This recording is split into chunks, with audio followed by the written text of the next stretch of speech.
Herzlich willkommen zu einem neuen Video. Heute zeige ich euch ein Rezept für eine vegetarische Bratkartoffelpfanne.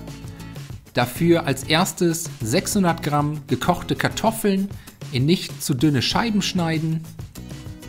Als nächstes die restlichen Zutaten vorbereiten.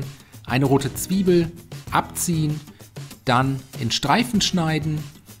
Außerdem habe ich hier noch eine rote Paprikaschote, entkernen und in mundgerechte Stücke schneiden und zum Schluss eine Zucchini längs halbieren und ebenfalls in Stücke schneiden.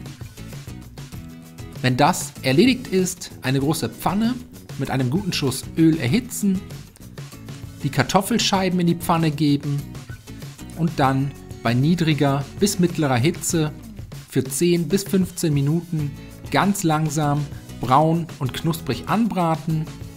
Dabei gelegentlich immer mal wieder durchschwenken bzw. umrühren.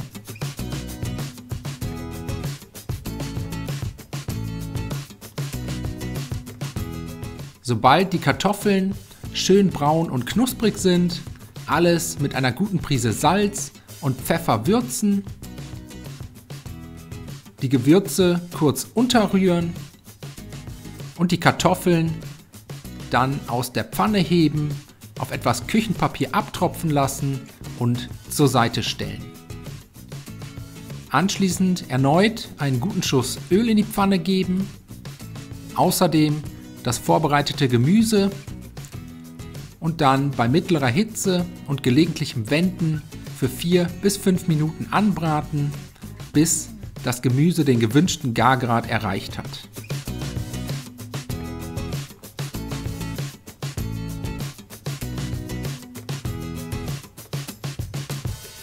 Wenn das erledigt ist, das Gemüse mit je einem Teelöffel süßem Paprikapulver und Thymian würzen, außerdem eine gute Prise Salz sowie frisch gemahlenen Pfeffer dazugeben, alles einmal gut durchschwenken bzw. umrühren und dann kommen auch schon die Kartoffelscheiben wieder in die Pfanne.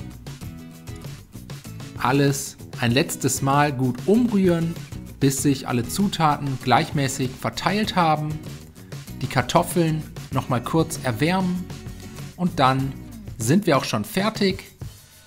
Die Bratkartoffelpfanne anschließend auf Tellern verteilen, mit etwas fein gehacktem Schnittlauch oder Petersilie garnieren und mit einem Klecks Schmand oder Joghurt servieren.